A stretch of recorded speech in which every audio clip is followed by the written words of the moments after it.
Welcome to the AI Research Roundup. I'm Alex, and today we're looking at a paper trending on X, published on July 16, 2025, just 2 days ago. This paper shows that simply by changing the optimizer, you can significantly reduce catastrophic forgetting in neural networks. The paper is titled, Optimizers Qualitatively Alter Solutions, and we should leverage this, and the implications for how we fine-tune large models are pretty significant. The authors argue that optimizers aren't just for speed, but fundamentally change what a model learns, acting as a powerful tool for shaping the final solution. To visualize this core idea, the authors show a helpful diagram. On one side, you have a simple convex scenario, like a single bowl. Here, different optimizers might take different routes, but they all land in the same best spot. But on the other side, we see a non-convex scenario, which is much more like the complex problems neural networks face. This landscape has multiple valleys or minima. Here, optimizer A finds one solution, while optimizer B finds a completely different one. This choice introduces an inductive bias, a built-in preference for one kind of solution over another. Building on that idea of inductive bias, this next diagram gives a great visual intuition for how an optimizer can fight catastrophic forgetting. We're looking at the space of all possible model parameters. On the left, a standard optimizer like SGD or stochastic gradient descent makes updates that move all over the place. They enter what's called the representation null space, directions that don't actually improve the model's output. But on the right, a second-order method is more efficient. It avoids this wasteful movement, staying within the useful representation subspace, leading to a more compact solution. And these plots show the real-world impact of avoiding that wasteful movement. The authors tested this on a continual learning task called permuted MNIST, where a model has to learn scrambled versions of handwritten digits, one after the other.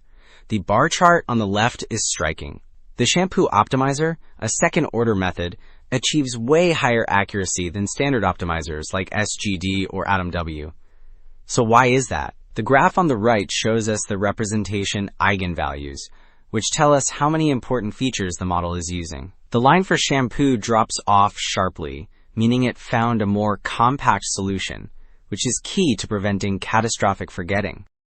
This next figure drives the point home on a harder task, class incremental MNIST.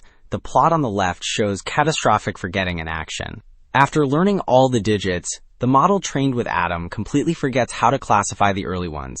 But the shampoo optimizer, it remembers them much better. The heat maps on the right show why.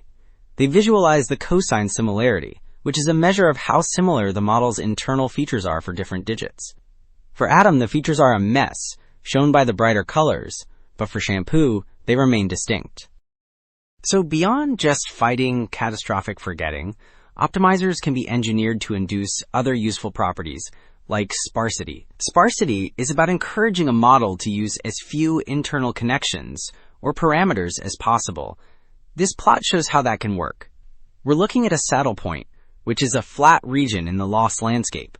By creating this specific shape at 0, the optimizer makes it very difficult for parameters to move away from 0. This effectively traps small weights, pushing the model towards a sparse solution, another great example of the optimizer's inductive bias. This brings us to a diagram that really captures the paper's core idea. So, imagine the universe of all possible functions. A model's architecture carves out a slice of that, the representable functions it could theoretically learn. But the crucial insight here is that the optimizer, along with the data and initialization, defines an even smaller reachable space. The optimizer isn't just finding a solution, it's determining the model's effective expressivity, what it can actually learn in practice. This choice is a powerful way to inject that useful inductive bias we've been talking about. So, to wrap things up, the core message here is really a call to action. We need to see optimizers as more than just tools for faster training. They are a powerful lever for injecting useful biases into our models, helping them fight catastrophic forgetting or encouraging them to find simpler, sparser solutions. This work makes a compelling case for designing learning algorithms with the explicit goal of shaping the quality of the final solution. All right, that's all for this week's AI Research Roundup. Thanks so much for tuning in.